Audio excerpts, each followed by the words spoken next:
자, 어떻게 했냐면 이렇게 우리가 아까 그 스케치를 통해서 만들어냈잖아요.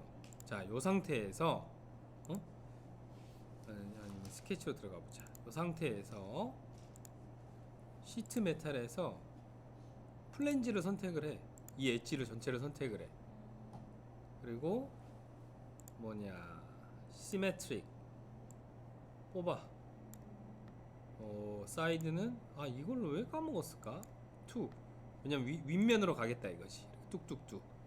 그 다음에 시트 메탈 룰 아까 정하자 그랬죠. 요게 룰인데, 자, 이게 알루미늄 1.5. 그러면 지금 두께에 따라서 바뀌는 거 보이세요? 내가 선택하면 이 룰은 내가 또 추가할 수 있어요. 근데 우리가 알루미늄 1.5로 하겠다라면 여기서 추가를 하는 겁니다. 자, OK를 누르면, 자, 지금은 어떻게 되어 있냐면 이 밑에서 여기까지가 두께가 21.5야. 왜냐? 얘 두께만큼 올라갔으니까. 그쵸? 그러면 스케치에서 1.5 뺄게. 그죠? 여기에서 20이 아니라 20 빼기 1, 18.5. 짠, 이렇게 하면 하고 피니시 스케치를 하게 되면 재 보면 여기서부터 여기가 20. 자, 그죠? 그리고 또 여기서부터 여기도 재볼까? 왜냐면 여기도 중요한 지표잖아요. 여기서부터 여기까지가 98.5. 애매하네. 그러면은 100으로 맞출까요?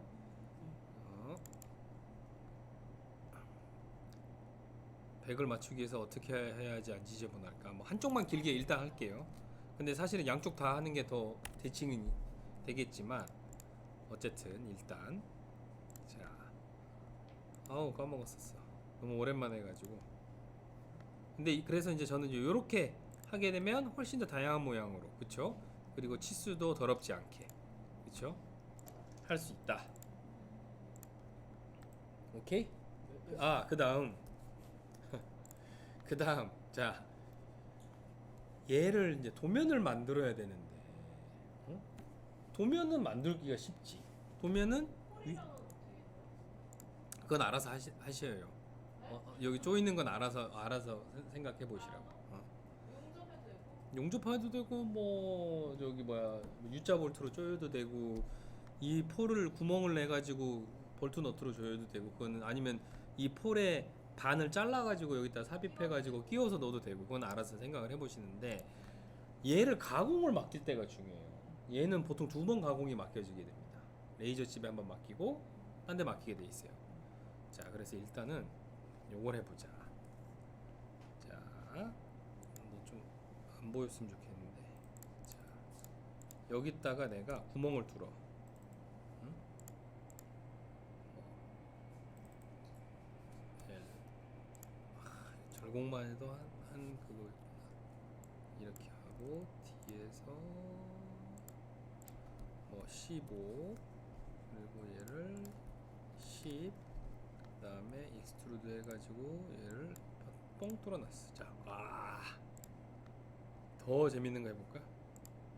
아니, 요건 여기서. 자, 이 상태에서 두 가지가 있어요. 언폴드가 있고, 얘를 펴보는 게 언폴드가 있고, 크리에이트 플랫 패턴이 있어요. 우리는 보통 언폴드를 해가지고, 자, 언폴드를 할 때 가만히 있을 면을 하나 선택을 해요. 그리고 다 펴. 언폴드 올 밴 다음에 이렇게 짠. 그래서 어떤 것도 가능하냐면,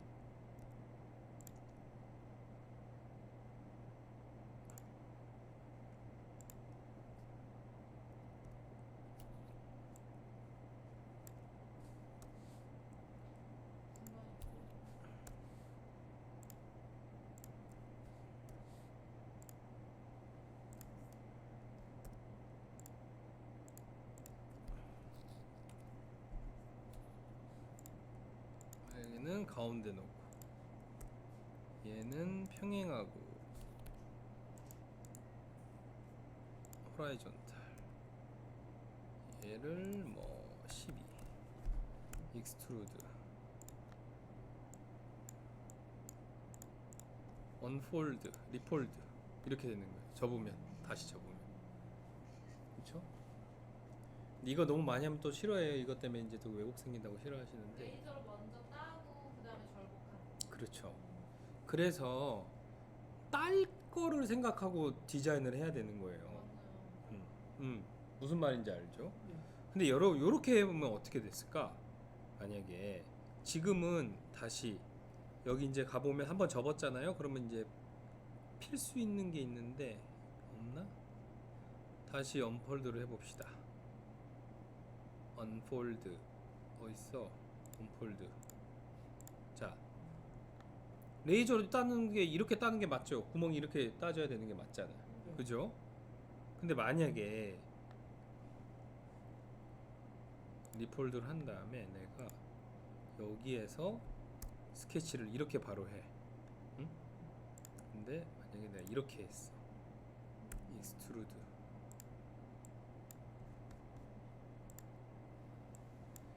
이렇게 됐어. 이건 말이 안 되는 디자인인 거예요.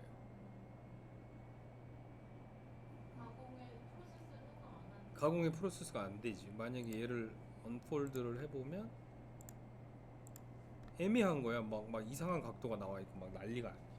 무슨 말인지 알죠? 그러니까 그렇게 할 거면 이 밴딩 라인을 피해 가지고 작업을 해라. 응? 모델링도 가공 순서대로 하는 게 좋은 거예요. 그렇게 하는 게 좋죠. 자, 그리고 그럼 이제 이걸 레이저칩에 맡겨야 되면 어떻게 돼? 얘는 자 윙은 자 크리에이트 드로잉 해서 드로잉 만들기로 보내. 자, 이렇게 해서 이제 저기서 치수 적는 거야. 그죠? 이 치수가 누구한테 가져가야 되는 거냐면 사장님한테 가져가야 되는 거야. 응? 그래서 그래서 이제 뭐 이렇게 하고 뭐 얘를 프로젝티드 뷰로 해서 그쵸, 이렇게 놔두고 뭐 어쩌고 저쩌고 놔볼까 그냥. 자, 그냥 대강 얘는 나중에 잡는다고 치고, 얘도 뭔가 뷰가 마음에 안 들어. 뭐가 좀 보여야지, 엣지가 보여야지 뭐가 있는 줄 알 거 아니야. 응? 그래서 뭐 이렇게 했다고 쳐. 그리고 이제 뭐 섹션 뷰는 나중에 해보고, 그 다음에 여기서 이제 뭐 각도나 이런 치수 주면 안 돼. 뭔 말인지 알죠? 여기서부터 여기는 100. 뭔 말인지 알죠? 얘 두께는 1.5. 얘 각도 이거 중요한 거죠. 그렇죠? 여기하고 여기 20. 이러면 끝나는 거예요, 사실은. 어떻게 보면. 근데 여기하고 여기는 대략 참조 치수는 줄 수 있겠지만 너무 지저분한 치수를 주지 말아라. 왜냐하면 실제로는 어떻게 될 거냐면, 얘가 그러면 레이저 칩에 맡길 때 어떻게 맡겨지냐면 크리에이트 플랫 패턴을 해. 크리에이트 플랫 패턴 하면 요게 레이저 칩에 이제 넘어가기 직전이에요. 이 상태에서 잘 봐요. 어떻게 하냐면 얘를 선택을 한번 해. 그렇지. 그리고 이걸 어떻게 했더라? 스케치 만들기를 했다가 그냥 피니시 스케치를 하게 되면, 여기 스케치를 가보면 이 프로파일 자체가 스케치로 돼 있고, 요거를 세이브해서 DXF로 하게 되면 걔가 레이저 커팅하는 그냥 면이 나와요. 오케이? 근데 절곡하시는 분들 입장에서는 이 선을 또 중요하게 여기시는 분들이 있어요. 왜 중요하게 여기냐면 이게 여기에다가 툴을 놓고 접는 지점이거든. 그래서 어떤 레이저 칩에서는 여기를 얇게 착착착 이렇게 표기만 해주는 사람도 있어. 그렇다고 여기다 V컷 내달라 그러면 안 돼. V컷 내주면 확 접히거든. 무슨 말인지 알겠죠? V컷을 할 때요, 그것도 도면상에서 그걸 표시하고 넘겨줘야 되는 건가요? 아니면 가공할 때를 알아서 좀 V컷 할 때에도 우리가 다 해서 넘겨줘야 돼. 근데 V컷은 되게 애매한 게, 여기서 어떻게 시뮬레이션 할 수 있는지 방법이 되게 애매한 거예요. 그렇잖아요. 그리고 이제 자, 여기 플랫 패턴이 보면 이렇게 플랫 패턴에 들어가게 되면 항상 요 플랫 패턴이 존재를 합니다. 빠져나오면 다시 디자인으로 가고, 여기 디자인에 보면 플랫 패턴 카테고리가 있어요. 그래서 플랫 패턴에서는 깎고 뭐 이렇게 구멍 뚫고 하지 말고 언폴드해서 하고, 플랫 패턴 같은 경우는 마지막 이제 이런 치수 볼 때를 이제 사용한다라고 생각을 하면 될 것 같아요. 그리고 이제 예를 들어서 이렇게 밴드 라인까지도 있는데 이 밴드 라인까지 예를 들어서 스케치에 담고 싶다 그러면은 뭐 P 해가지고 얘까지 해가지고 만들어가지고 이 스케치를 바깥으로 뽑아내든지 뭐 이런 식으로 해가지고 요거를 할 때 이제 CAD 할 때 보통 레이저 집에다가도 요 선을 뭐 CAD 파일 같은 데서 열어가지고 점선으로 표기를 한 다음에 얘는 표시만 해주세요 이렇게 넘길 때가 있어요. 절곡할 때는. 왜냐면은 안 그러면 안 해주니까 잘 안 되니까. 아니면 또 어떻게 하냐면 이 밴드 라인이랑 해가지고 다 넘겨. 그리고 요 레이저 칩에 이것까지 다 넘겨. 어? 그 다음에 요거 보고 그대로 절곡해서 보내주세요. 이렇게 맡길 수도 있어. 근데 이거는 정말 그러니까 절곡이 왜 이렇게 힘드냐면 이 청계천 근처에서 해보시면 알겠지만 아마 옆에 계셔야 될 거예요. 이거 치수 들고 가서 레이저를 따가지고 온 거를 사장님께 드리고 여기가 밴드 라인이니까 이 도면대로 접어주세요. 이렇게 말을 해야 되는 상황이 생길 거예요. 100개를 접는다라고 하면 하나 접어보고 서로 사장님이랑 치수 딱딱딱 재보고 한 다음에 아 잘 접혔네 이대로 똑같이 접어주세요 하면은 잘못 접은 것도 막 맞춰가면서 접어주시는데 우리는 되게 소량이잖아요. 그러니까 이제 그런 거 접을 때는 잘 생각을 해야 된다. 그래서 되게 귀찮은 작업입니다. 절곡은 너무나 효율적이고 너무나 저렴하게 어떤 구조를 만들 수 있는데 되게 매력적인데 한두 개 만들기에는 대용해야 될 게 너무 많아. 무슨 말인지 알겠어요? 자, 질문 있으십니까? 혹시 절곡에 대해서? 알값을 만약에 다른 좀더 뭐 크게 준다거나 했을 때 이 재료를 바꿨을 때요? 네. 예를 들어서 스위치가 지금 현재 보면 알루미늄 1.5T인데 만약에 알루미늄에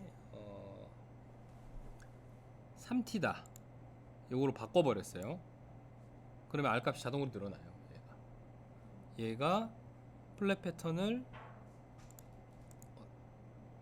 업데이트 플랫 패턴을 하고 다시 들어가 보면 잘 보세요. 이 간격이 늘어나 있죠. 이 옆에 점선하고 간격이 R값이 자동으로 업데이트가 되는 거예요. 인위적으로 알값을 더 많이 줄 수가 있나요? 인위적으로요. 인위적으로 많이 주게 되면 그거는 절곡이 아니라 그 커브 밴딩이 되는 거죠. 그래서 이제 그렇게 디자인을 한다 그러면 아예 그냥 커스텀 디자인으로 가버리는 거예요. 이 시트 메탈이라는 절곡 기능을 쓰지 말고 아예 그냥 스케치 디자인을 해가지고 그냥 사장님한테 주고 그러니까 이제 뭐지? 아까 옆선을 그린 다음에 그냥 익스트루드만 한 상태에서 그냥 1대1 사이즈로 인쇄를 해서 그냥 사장님한테 가서 이거 가공되냐고 이렇게 물어보는 게 나아요. 그때는. 왜냐면 그 절곡으로 해결이 되는 거예요. 절곡은 기본적으로 어떤 특정 직선으로 그러니까 면 대 면을 이렇게 꺾어 가는 거고 이제 커브 밴딩 같은 경우가 있는데 커브 밴딩 같은 경우는 이제 큰 거를 이렇게 말아주는데 애매한 각도는 어떻게 하냐면 그래서 절곡집에서 보통 뜨끈 여러 번 절곡을 쳐가지고 이런 애매한 알각을 만들어낼 때가 있어요. 그건 뭐 한두 개 할 때나 가능한 거지. 이제 그렇죠. 그렇지 않고 하려면 이제 금형 만들어야 된다. 이 가공을 할 때요. 그러니까 뭐 레이저 먼저 커팅을 한 다음에 절곡을 이렇게 네. 직접 본인이 그 커팅을 하기 위해서 커팅 집에 갔다가 네. 그 커팅이 된 걸 가지고 또 다른 절곡집에가 이렇게 맡겨야 되는 게 낫나요? 아니면 그걸 뭐 원스톱으로 하는 데가 커팅집에서 대부분 해줘요. 레이저 커팅집에서 그걸 해주는데 문제는 보통 우리가 맡길 때가 급해서 맡기잖아요. 하는 상황에서 맡겨. 하는 상황에 맡겨놓고 다 됐겠지 해서 받으면 이렇게 돼 있는 거예요. 그렇기 때문에 하면서 맡겨도 절곡집 넘어가면 알려주세요. 제가 가서 한번 보게 이런 상황이 발생을 해요. 근데 맨날 하던 거면야 그렇게 원스톱으로 하면